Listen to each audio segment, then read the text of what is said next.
months, I've been asking people, can you achieve your dreams where you currently work? Now, both of you, give me a number from 0% to 100%. What percentage would you think said yes? Where I work, I can achieve my dreams. The topics and opinions expressed in the following show are solely those of the hosts and their guests and not those of W4CY Radio, its employees, or affiliates. We make no recommendations or endorsements for radio show programs, services, or products mentioned on air or on our web. No liability, explicit or implied, shall be extended to W4CY Radio or its employees or affiliates. Any questions or comments should be directed to those show hosts. Thank you for choosing W4CY Radio.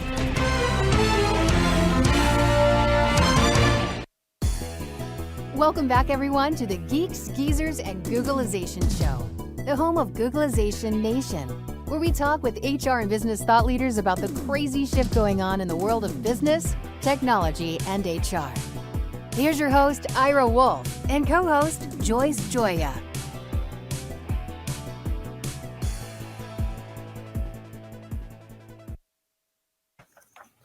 Well, if it's Wednesday, it's got to be Geeks, Geezers, and Googleization Day. Hi, everyone. Welcome back to the Geeks, Geezers, and Googleization Show, and thank you for being part of Googleization Nation. It's been a kind of crazy and wild day. Some of you might have been on the webinar that I just hosted. We had a great webinar, very active, but obviously a very full morning, and now here we are doing another. You talk about Zoom fatigue. None of the platforms I've been on have been Zoom. But certainly moving from one way to the other, and it kind of living out my millennial trapped in a baby boomer body existence, multitasking, thinking I'm 25 years old and can look at 4 screens at a time. Oh, but you can, Ira. You definitely I'm doing can. So far, so good. Ira, I wasn't able to make it for the Adaptability Summit. So will you please share with me the highlights of what happened? Well, the highlights are sort of afterwards. One is we had a really, really active chat. We had a great attendance, a lot of engagement, interactivity there. And then afterwards, got a bunch of nice emails, including several of them said it exceeded expectations.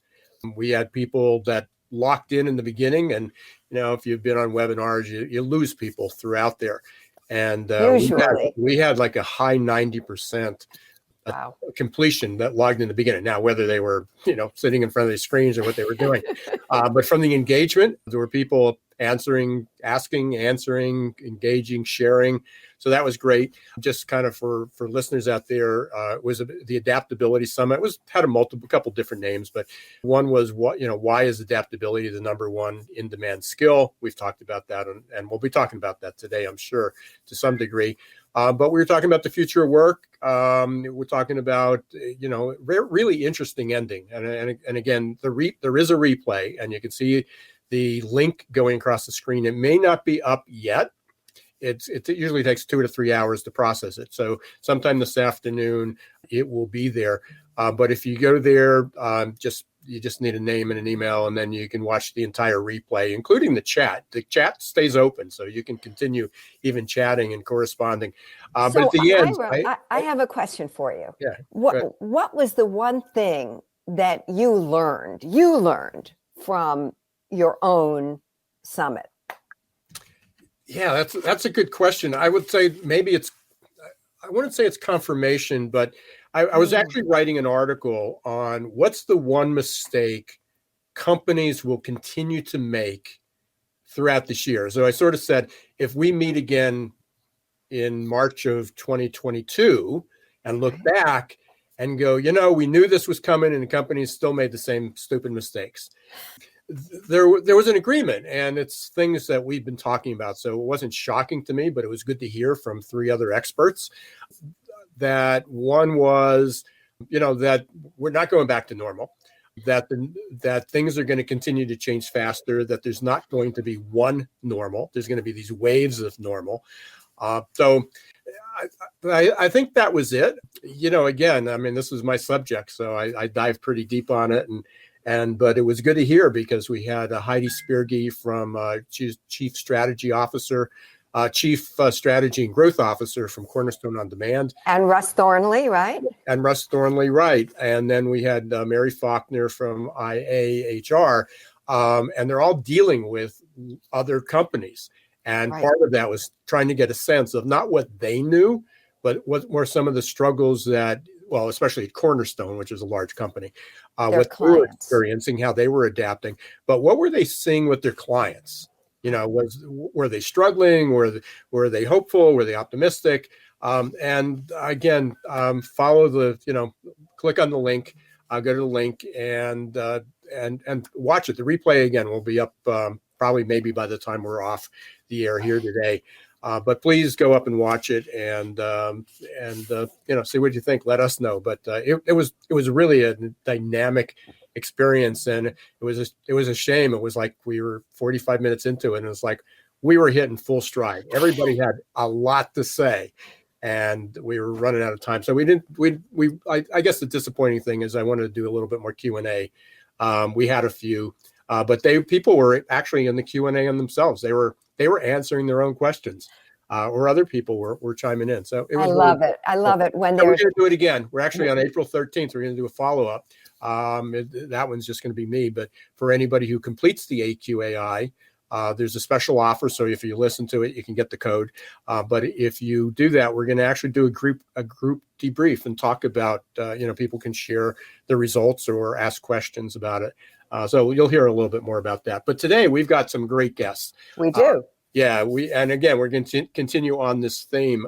We've got Bill Jensen, who you're familiar with. You know Bill. My He's friend got a from new way book. back.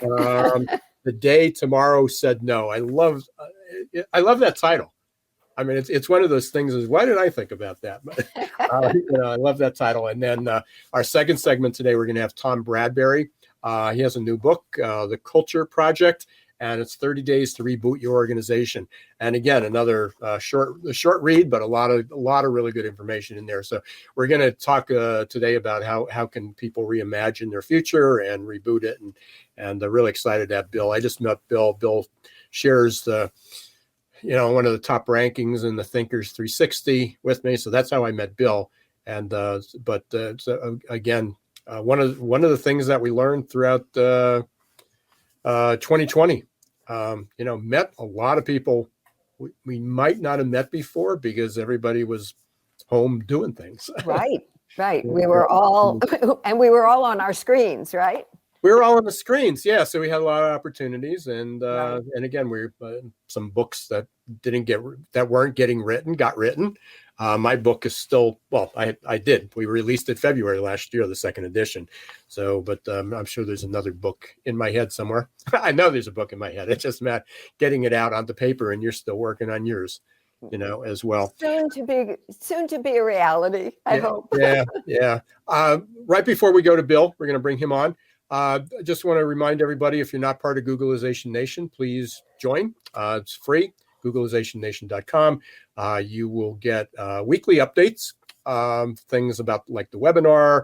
I always post the links to the upcoming podcast and the last podcast, and again, any other events or very interesting things that happen out there. Anything new and exciting in your world, Joyce? Oh, lots.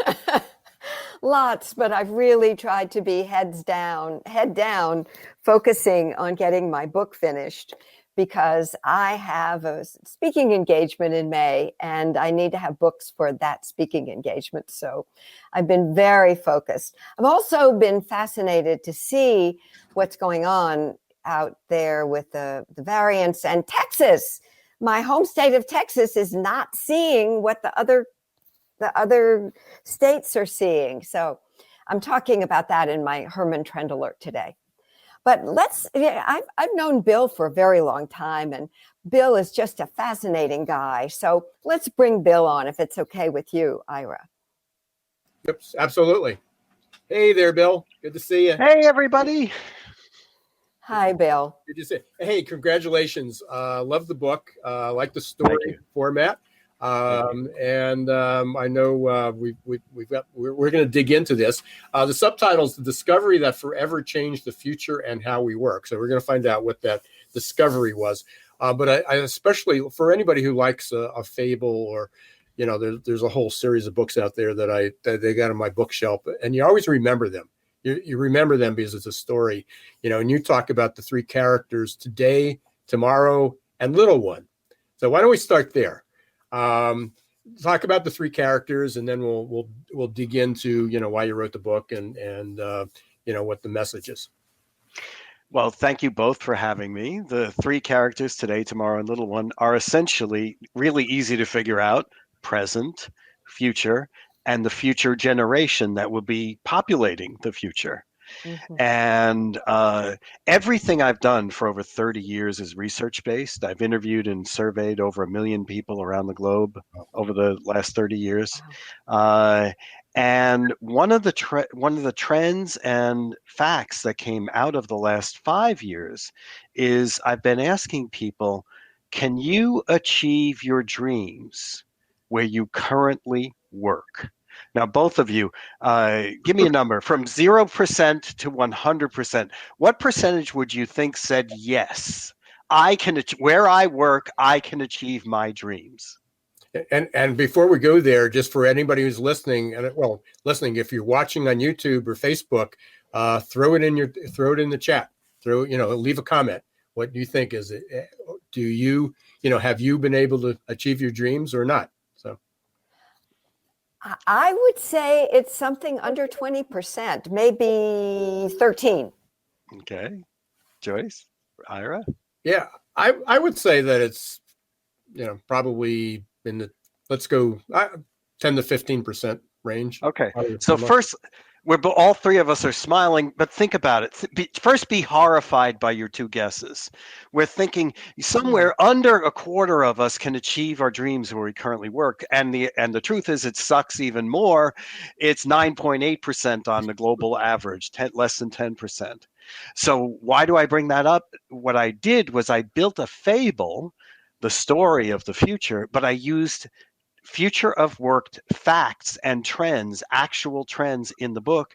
And the day tomorrow said no was what's called an inciting incident in storytelling. Tomorrow, the future, is running out of dreams. We don't have enough dreams to keep us going forward into an amazing future. So tomorrow throughout human history has always looked to today and said, okay, I'll take the handoff. And that's how the future always happens. This time, for the first time in human history, tomorrow said, no way, you're messing up 8 billion people. I don't have enough dreams to keep going. And that's where the story starts. It's what happens when we don't have enough dreams to keep all of us going. That's so interesting, Bill. Yesterday, and I think Ross, there's a little circle going around here. Ross Thornley from AQAI posted a Simon Sinek video, and it was about people have a right. It's not a privilege to enjoy their work. They have a right to enjoy the work that they do. And there was a little debate going back and forth that's sort of an entitlement that people would have, being able to go to work, to have a job that they enjoy. Like first you have to work hard to earn that. So there's a little, going back and forth, but your message is sort of indicative of that. It's that there's this old school of thought of you got to work hard and do that, and no, if you don't like enjoy what you're doing, suck it up. And Ira, it goes beyond enjoyment. Yeah, absolutely, enjoyment is crucial. But another research question I've been asking is around the most important things to people about the future of work and your career. And most of us think it's good people, good culture. I'm happy doing the work. I'm making a difference. Yes, those are all important. But for mid-level managers and below, I did research with Ultimate Software, and we asked thousands of people around the globe, what's your biggest, most important professional priority? And in that research, what came out of it was not best people, best practices, best company. It's my ability to control or contribute to or drive my own future. It's Mhm. personal. What we leave out of the equation most of the time is personal agency. And I want to come back to the how dare anyone think or use the word entitlement anymore, because it's about personal agency. Can I succeed working with you? That's the question we need to start debating and thinking about. So it's not just work hard, head down, nose to the grindstone thing. It's if I'm going to join your team, can my future, the one that I envision, be Right. successful with you? Right. And besides, How can I contribute to what you're doing? Is that the idea? How can I contribute? And how do my contributions to your bottom line, your agenda, your products, your services contribute to my personal success? And personal success, as we know from books like The One Thing and others, personal success is not just financial and it's not just happiness. It's as we learned with COVID, it's social connections, it's the ability to learn and grow. It's financial, it's health, it's well-being. There's multifaceted version of success. So we're flipping in this book and the research that I do, we're flipping around the concepts of success, and it's not just entitlement or engagement. It's around, do my contributions to you help your bottom line and mine? and that goes back to the question that I think I shared it last week. I do so many interviews, and in addition to this one, but it's flipping the. For years and years and years, we've been talking about people are a company's most important asset, and this flip over is an organization should be an employee's most important asset. It Yes. should help them improve their well-being. It should help them grow and thrive. And that's from the hierarchy and the traditional organizational structure of a bureaucracy from top down. That's not the way it was. I mean, for 100 years, it's been we pay you, show up and do what we tell you to do, and you get a paycheck and you may get some benefits. Well, And now, oh, go ahead, Joyce. how many companies actually have that attitude at this point? Not enough. Very few. Very few. Yeah, for sure. It's also interesting that you talk about joy being, it's, do you think that there's a tomorrow? Do you feel hopeful? On the AQAI assessment, the adaptability quotient, there's 15 dimensions. One of those is hope. That's a personal characteristic. Is the most powerful driver. It's one of the most powerful drivers of how adaptable people are. Because then why adapt if there's no hope? Right. So if they happen to be hopeful, and it's a chicken or the egg, does adaptability drive hopefulness, or does hopefulness drive their adaptability? And if they are related, how do you impact it? So if somebody's not hopeful, how do you do that? And then they will adapt, or how do you improve their ability to adapt so they're more hopeful? So anyway, And hope is one of the common outcomes themes in the book. The day tomorrow, Yeah. the fact that tomorrow said no, but it also begs a question that is more serious and more concerning. How many people are we leaving behind? And if there's one lesson we've learned from COVID right now, you and most everybody listening and watching today are knowledge workers. If we look at what COVID did to janitors, to waitresses, to cooks, to frontline workers who, really have to show up in order to earn a paycheck, we're looking at a huge divide around hope that the knowledge workers and maybe some students were able to thrive this year. Many people have not been able to, and we need to start addressing that. And that's what's also within the book. Yeah, McKinsey and I just read this. It was on one of the reports, but it's one of the things that happened is that typically if people that worked in a restaurant couldn't work there, they might get a food service job, or they might drive Uber. There was all these jobs that they would flip to. So if you couldn't get one job in one industry, you went to another industry. But all those jobs were being affected. 100% of those jobs, and a lot of them just aren't coming back. Exactly. So yeah, Exactly. it was interesting because people lost that mobility from job to job because the multiple industries were eliminating the same level of jobs, that people went from working as a clerk in a retail store and then they got a restaurant job. Well, they're Right. both going away. And yet, we know that we have millions of job openings now in the US and even more coming as the economy really Yeah, recovers we're still from what's apparently. going on. Yeah. I mean, seriously. So Bill, what's next? How somebody reads this and they say, okay, yeah, this makes sense. What's the next step? I mean, other than how does the book help people grow that hopefulness? There are two answers to that. One is societal and one is personal for the reader. Societal, what I try to build into this entire through line of the story is empathy, putting ourselves in the shoes of the other people who are out there. So this is not just a storytelling anecdote that I built into a book. I've been consulting for 35 years now. One of my first gigs that I was still wet behind the ears, and PepsiCo asked me to do some work and on re-engineering processes and how to communicate them through the organization. And they taught me a valuable lesson. They would not let me work on charts on the wall. There was just statistical analysis and flows. It involved people, but it was really about workflows. And they would not let me work on that until I put on safety shoes and a uniform, and I moved Pepsi into grocery stores, and I delivered Pepsi into grocery stores. I had to see what frontline work was. So throughout my consulting career, I've used that lesson I've learned.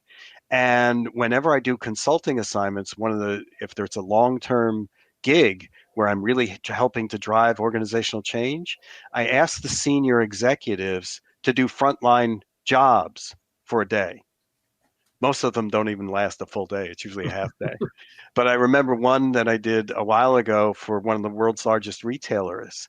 I took the CFO and the chief financial officer and made him a cashier for the day.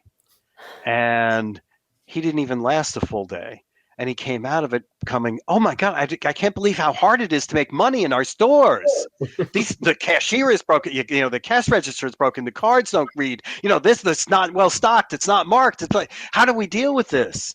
Right. Because most of the executives are so far removed from how products get moved and how things get sold and how people are serviced. So empathy is one of the societal things. We need to start seeing why the elections in the US and in the UK created hatred for immigrants. We need to start seeing how COVID created problems with our middle to lower class. We can't solve these problems, and that works all the way down to your team. So in the book there's a facilitator's guide. It's take that mentality of empathy and find out what your teammates did in the last year, how they survived, how they thrived, how they got through it. So empathy is one of the things that's societal. uh, Personal, what it does is it creates what the book does is it creates a future through three potential outcomes for all jobs. And we did the analysis, and throughout all of human history and every job out there always comes down to just three different jobs: believer, breaker, or builder. All of us are one or possibly two or three of those, and we need to understand our role.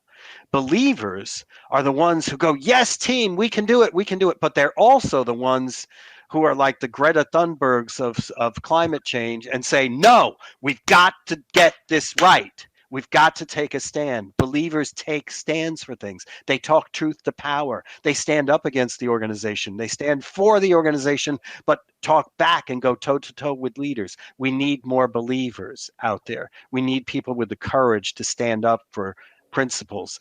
Breakers are what Steve Jobs and Apple in an early Mac commercial called the crazy ones.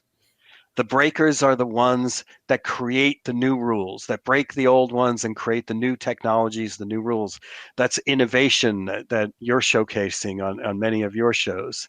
And then the builders are the ones that connect the dots, create infrastructure systems that work, that can be for how a small team interacts, or it can be how the economy works, or how it can be, how the environment is being polluted or not. So every one of us has a role as believers, breakers, or builders. And the assessment that comes at the end of the book is, which are you, and what are you going to take a stand for now that you understand you are one or more of those three? So, Bill, what do you think is the most important thing for HR professionals to think about besides empathy as we emerge from this pandemic? I've been consulting in HR for 3 decades, and I still believe in the Fast Company cover story that was maybe 15 years ago, and it's like, why do we need HR? It's like trash it. The reason we need to really question the existence of HR is, for the longest time we've gone. And by the way, my academic background is in HR. We've been for a couple decades now. We need a seat at the table. We need to be business people. We need to support. Well, we've gone. The pendulum has swung too far. We're too much in bed with business. We are not enough of an advocate for Jane and Joe workforce. People. Part of our job is to begin advocating for people's needs, not just training and development that the CEO and the senior team says we can afford, but training and development that people earn and deserve and need to get their jobs done. Not just engagement the way the company defines it, but I also want to go back to personal agency. How much are you making sure that every individual can succeed? Do you know, have you talked to your team? Just HR leaders, talk to your HR team. Do you know their personal dreams and goals? The way you run your HR department, can they achieve their personal dreams and goals working for you? Really? Now expand it beyond HR. The people who are in the maintenance department or in order fulfillment or whatever, can they achieve? Are you helping them personal agency? Are you training and developing them so even if they walked out the door, they could thrive and survive in the new future of work? Because you don't want them to walk out the door, but you need to train them to be able to thrive and survive in this new and future of work. So what you're saying, I think, is that we want to give all of our employees what a friend of mine coined as grounded courage. Yes. Yep. And we need to support that and endorse it and encourage it and champion it. Wow. So, Bill, we're coming up toward the end. I told you, this goes super, super fast. I got a question. I asked it earlier today, and I'm going to ask you. You're back on the show March 2022. We're talking about, all the things that people and companies should do to change. When you're looking back a year, what's the one mistake you think organizations are going, and I say organizations, management is going to make over the course of this year? What's the one biggest mistake you think they're going to make? Well, mistake, I'm an optimist, so I'll try to flip that around as quick as I can, but directly not supporting their people in their personal success. But the one positive thing, to answer your question, what's the one thing they will have done? I've been coaching executives throughout the pandemic, and I asked them one question, which will drive towards the positive answer. I asked them, what do you want your legacy to be 3 years from now? So putting it in the context of 1 year from now, they will have envisioned what their legacy is, the impact we have on others. not just our reputation, but how we impacted the world around us and the people around us. So they will have thought through their legacy three years from now, and they will be 1 year closer towards delivering on that legacy. Yeah. And, Let's hope. Yeah, let's hope. Bill, you got your new book. Where is it? the Day Tomorrow Said No. How can people get a hold of it? And by the way, just my recommendation, this is one of those books that you can have your team do. Doesn't take a big read, and have some great discussions around it. It's not just for management. It's not just somebody trying to figure out how to help others or lead or manage, but this is everybody. So it's one of those books that everybody could participate in. And it's one of those, hopefully one day I'll write a storybook as you did.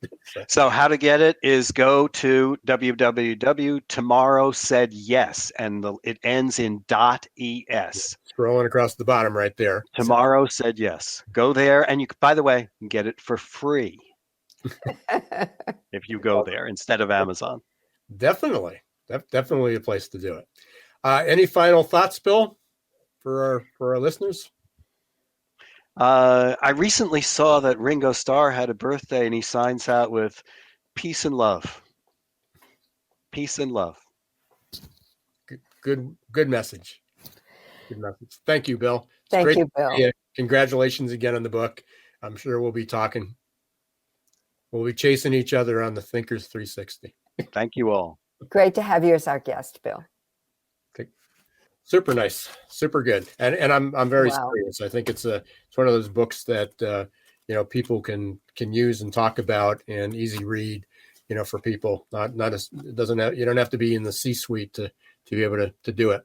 But we have another great guest coming up, Tom Bradbury, with his new book, Culture Project. But before we do that, just want to thank everybody for listening to Geeks, Geezers, and Googlization, for being part of Googlization Nation. If you're not a member of Googlization Nation yet, go up to it and subscribe. You'll get our weekly update about webinars, different events. And right now, we're going to take a quick 90-second break and listen to our two sponsors, Ngomo, and brand new from Ngomo and Success Performance Solutions. We'll be back, and we'll be talking with Tom. Imagine growing great employees and advancing emerging leaders for less than $1 a day. The Ngomu app will support your employees in a myriad of ways, from career and personal development to health and wellness. No need to schedule and hold trainings. Just have them access over 90 coaches for live virtual group and one-on-one coaching for whatever topic they need or want to work on. Anytime, anywhere. Learn more at ngomu.com today. For many people, the bridge to the new normal is too far, too difficult, too scary. Waiting to get back to normal becomes a way of life, filled with fear and despair. But wait, why are those people who dare to travel to the new normal celebrating? Opportunity and growth? How can you get a piece of the action? The bridge between the past and the future, the status quo and the new normal, is adaptability. You have a choice. Which side of the future do you want to land on? Will it be coping and surviving or growing and thriving? Adaptability quotient is the new competitive edge.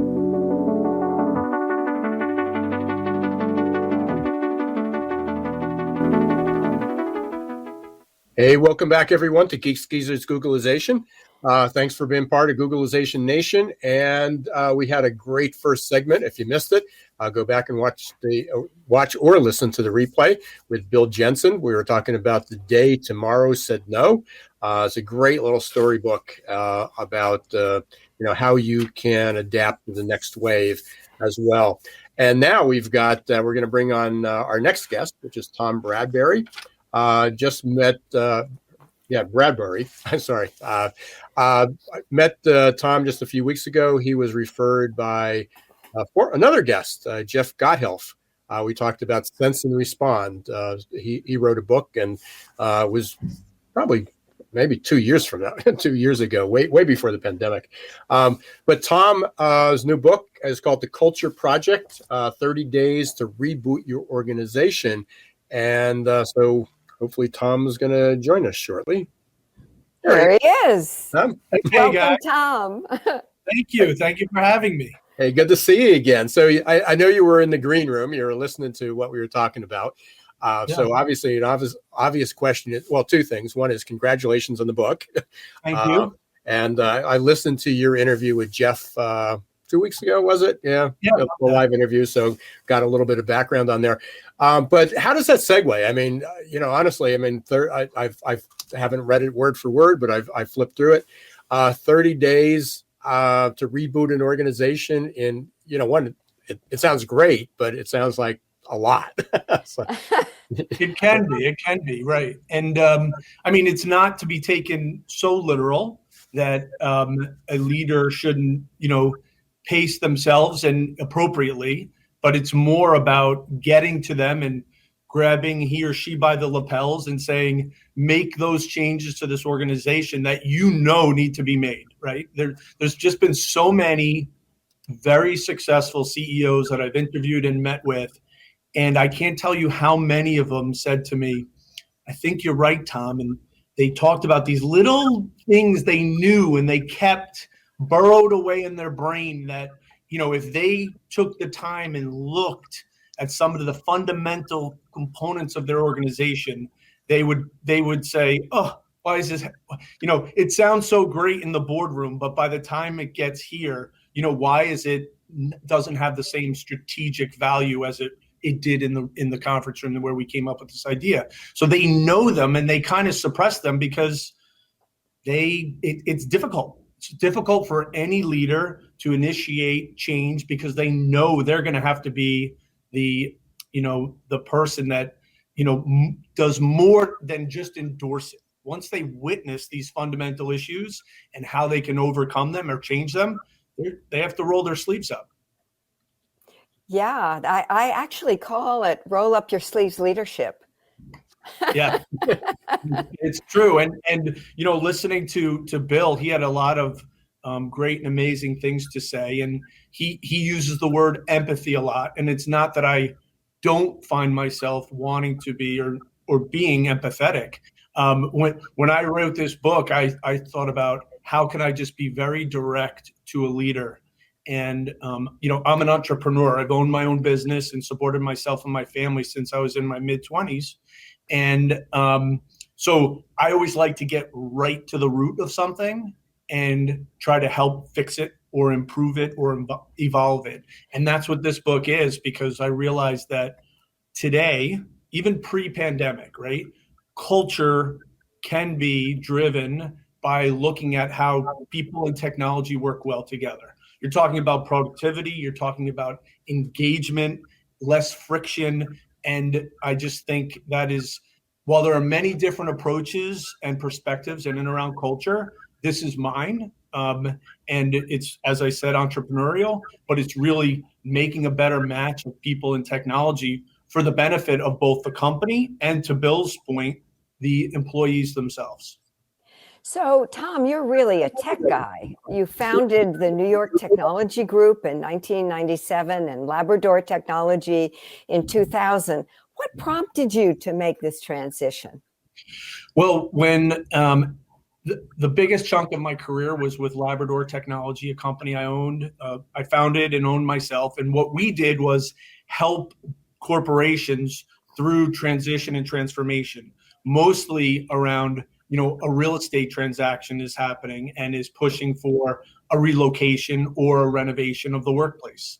And what my company did was chair all the tech initiatives that would go along with that change. So we had to know, a lot about many different aspects of technology, everything from audio visual to physical security to network cybersecurity and everything in between, voice, trading systems, depending on who we were working with.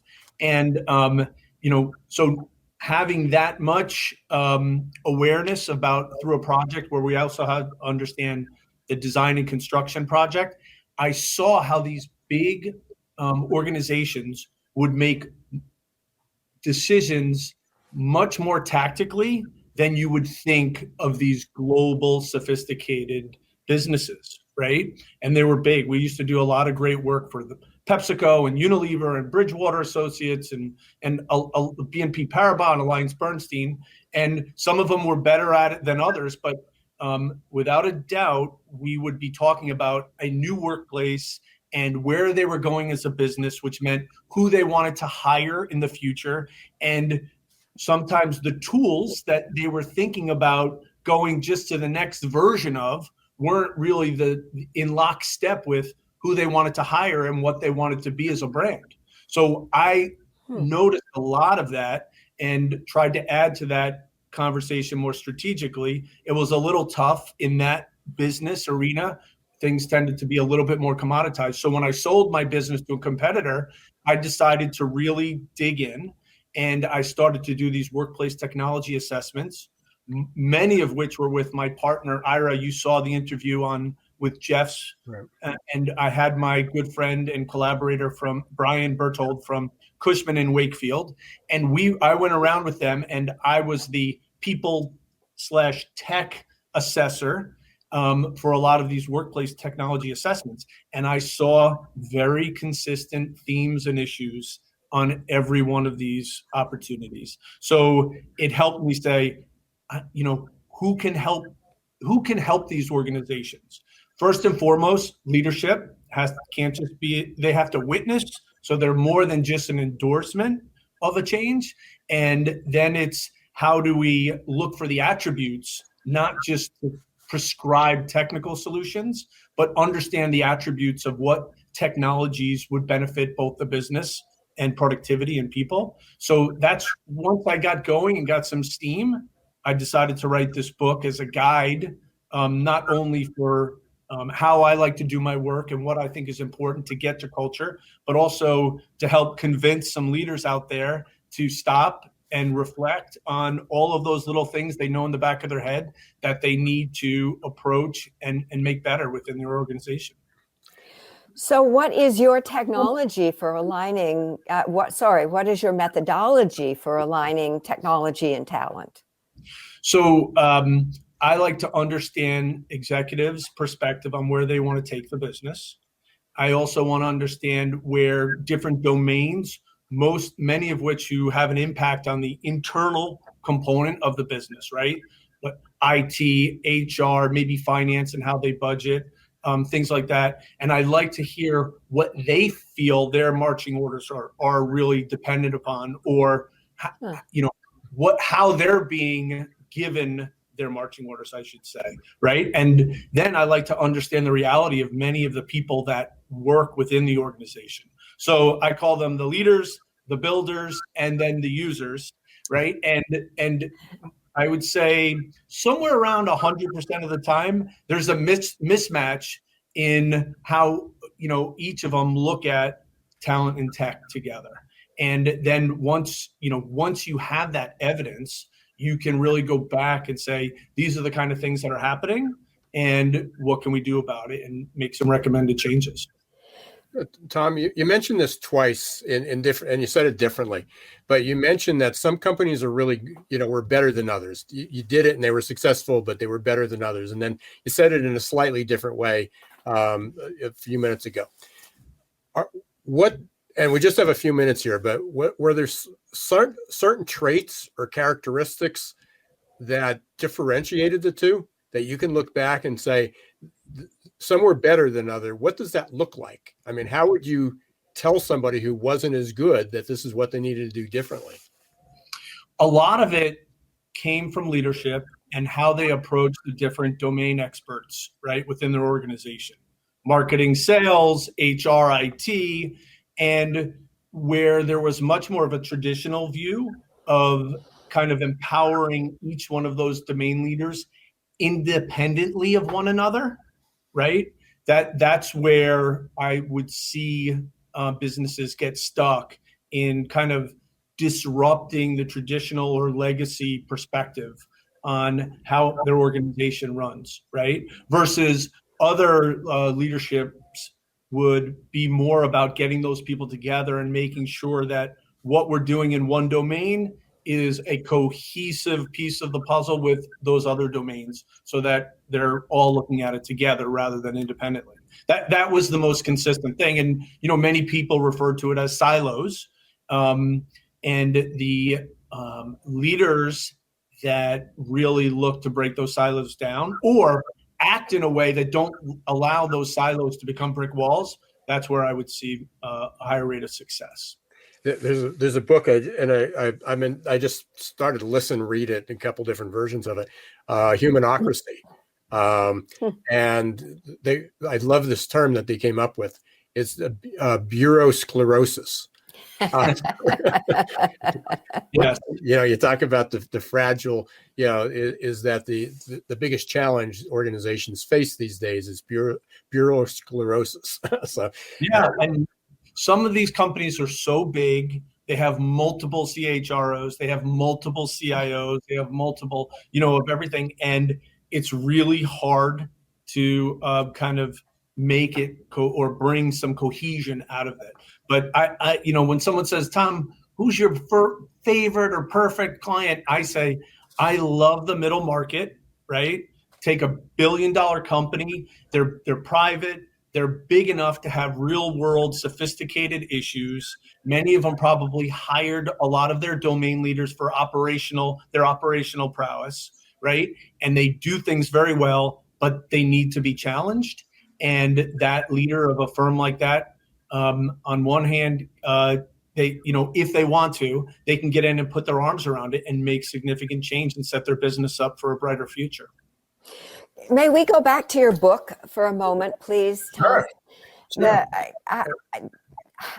Tell us how you see that perhaps leadership teams could use that book to really transform their culture. And 30 days seems to be like supersonic. Right. I say in the intro that, I don't mean that to be literal 30 days. However, I do want to present it in a way where it's digestible to a leader to take the time and go look at some of the fundamental, interactions within their business, right? And if they do, so if I wrote a book that said, I'm being a little dramatic, 10 years to get, I don't have time for that, right? So I'm trying to get them to get in and read it. And I think they'll see quickly that they can, hire someone like me to help them through it, right?